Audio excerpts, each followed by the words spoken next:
अवधूत चिंतन श्री गुरुदेव दत्त श्री स्वामी समर्थ। तुम्हाला सर्वांचं आपल्या चॅनलमध्ये खूप मनापासून स्वागत आहे। तुम्हाला सर्वांच्या नक्की चांगलीच्या स्वामी महाराज पूर्ण।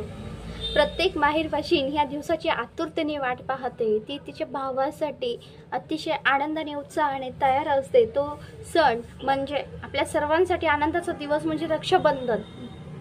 या दिवशी बहीण भावाला राखी बांधते।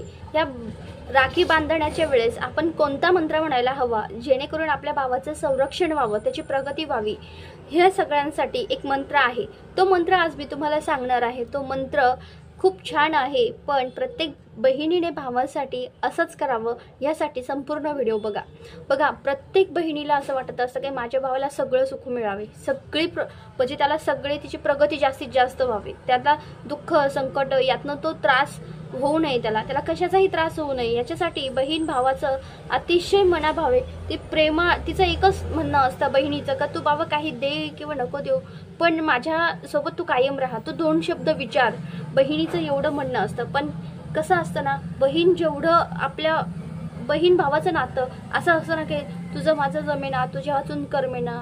आणि प्रत्येक बहिणीला आपल्या भावाचं लग्न जरी झालेलं असलं दोघांचंही तरीही खूप म्हणजे चांगलं झालेलं हे अतिशय कोणत्या बहिणीला देखवत नाही। प्रत्येक बहिणीला असं वाटतं की आपल्या भावाचं पण चांगलं व्हावं, आपल्या भावाला सुद्धा सगळी सुख मिळावी, जगाच्या पाठीवर कुठलंही सुख सुद्धा ते आपल्या भावाला मिळावी हे एवढी भावना प्रत्येक बहिणीची असते। पण आत्ताची पिढी अशा होत चालल्यात ना की दोघं एकमेकांशिवाय म्हणजे बोलत पण नाही, एकदम परक्यासारखे राहतात, अजिबात काही नाही, तू कोण मी कोण माहिती नाही आणि फक्त राखी बांधताय म्हणून बांधताय। दोघांच्या मनात एकमेकांविषयी राग आहे आणि एकमेकांना ते आता समजा बहिणींच्या डोक्यात जर राग असेल तर तुम्ही राखीच बांधू नका, खरं सांगते। कारण की तुम्ही जो काही विचार करता ना तर तो विचारानं संपूर्णपणे तुमच्या भावामध्ये उतरत असतो, तुमच्या भावाला सगळी निगेटिव्हिटी येत असते। आणि तुमच्या मनात जर भावाचं चांगलं व्हावं, ते चांगलं प्रेमाने वगैरे जर जेवढी चांगली भावना असते ना तेवढी तुमच्या हातातून जेव्हा राखी बांधत असतो ना तेव्हा तुमच्या भावाचं म्हणजे सगळी पॉझिटिव्हिटी ती जात असते। एक प्रकारचं बहीण भावासाठी एक असं असतं ना की बहीण म्हणतात भाऊ बहिणीचं रक्षण करतात, पण तो धागा जो असतो ना, तो कलावा जो असतो ना, त्याला जे बहिणीचं प्रेम असतं ना, ती आतली माया असते ना ती खूप महत्त्वाची असते। आणि किती काही झालं ना तर खरं सांगते तर एका दिवसापुरता तरी ना प्लीज मी तरी एक सांगेल ते माघार घ्या, सगळ्यांशी बोला, भावाशी बोला, आपण मोठे असू किंवा छोटे असू, कारण की नातं तुम्ही म्हणल्यावर तुटत नाही आणि मनात कितीही गैरसमज केले ना तर होत नाही। आपल्याला पुढाकार घ्यायचा आहे आणि आपल्या भावासोबत बोलायचं आहे। तुम्ही म्हणाल आता ताई मंत्र, तर मंत्र हा खूप छान आहे बघा।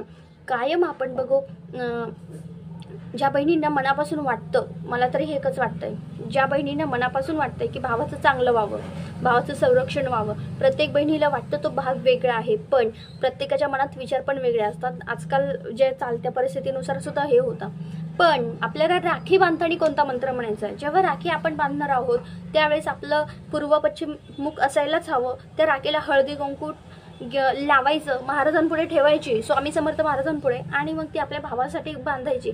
तुम्हाला एक असेल दोन असेल भाऊ त्यांच्यासाठी बांधायची, तुमच्या वडिलांना बांधत असेल तर त्यांच्यासाठी सुद्धा हे करू शकतात। आता हे झाल्यानंतर त्याला हळदी कुंकू लावून ती स्वामींपुढे ठेवायची, मग ती आपल्या घरातील भावासाठी वडिलांसाठी बांधायची। आता बरेच वेळेस मग वडिलांना कोणी बांधतं कोणी नाही बांधत, आमच्याकडे बांधतात। तो मंत्र काय आहे मी तुम्हाला तो मंत्र सांगते, एकच मिनिट। तो मंत्र म्हणायचा आहे, काळजी करू नका, मी तुम्हाला तो डिस्क्रिप्शनमध्ये पण देते। तो मंत्र तो राखी बांधताना म्हणायचा, हे बघा तो लिहून घ्या वाटलं असं तुम्ही। येन बद्धो बळीराजा दानवेंद्रो महाबली तेन त्वामहं बंधनाशिवाय रक्षण चलनाचल, असा हा मंत्र आहे। तो मंत्र आपल्याला म्हणायचा आहे आणि ती राखीची गाठ पूर्ण करायची आहे। त्याला एक लक्षात ठेवा, आपण जेवढा प्रेमाने जेवढा आनंदाने आणि उत्साहाने राखी बांधू तेवढं भावाचं संरक्षण होत असतं। भावावर कुठल्याही विपदा आपदा संकट आणि अडचणी येत नाही, हे खूप महत्त्वाचं आहे। आणि खरं सांगते आपल्या जे हे नातं, हा सण कोणता आहे, हा रक्षाबंधनाचा सण, जसं आपल्या हिंदू धर्मामध्ये त्याला सणच म्हटलं जातं।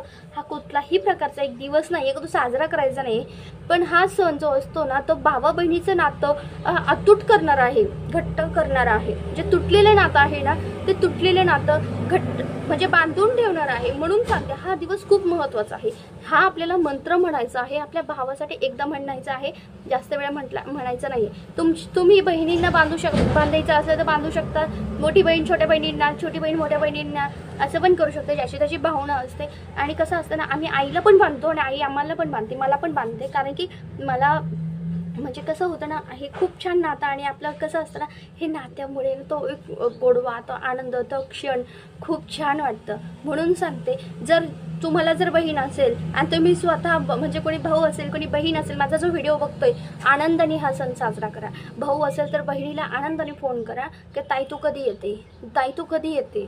बहिणीने पण भावाला विचारा की थोडंसं माघार घ्या हो, परिस्थिती गर्भ वगैरे हे सोडून द्या सगळं, की दादा मी कधी येऊ किंवा दादा तुला सुट्टी कधी आहे. अरे विचारा ना, आपले भाऊ बहिणी जे लहानपणापासून एकत्र राहिले ते आता मोठेपणी कसला आलाय गो. म्हणजे आई वडिलांना आनंद होतो तर ते दोघांना एकत्र पाहून, भावंडांना एकत्र पाहून. कारण की जे मुलं आपल्या लहानपणापासून आपल्या समोर खेळलेत एकत्र आणि आता ते मोठ्या झाल्यावर पण एकत्र यावे, हे प्रत्येक आई वडिलांची इच्छा असते. आणि देव करो सगळ्यांना एकत्र आणावं एवढी स्वामींच्या चरणी प्रार्थना करते. आजच्या पुरतं इतकं झालेली सेवा स्वामी महाराजांच्या चरणी रुजू करते. व्हिडिओ इथेच थांबवते. व्हिडिओ आवडला असेल तर लाईक शेअर सबस्क्राईब करा. श्री स्वामी समर्थ.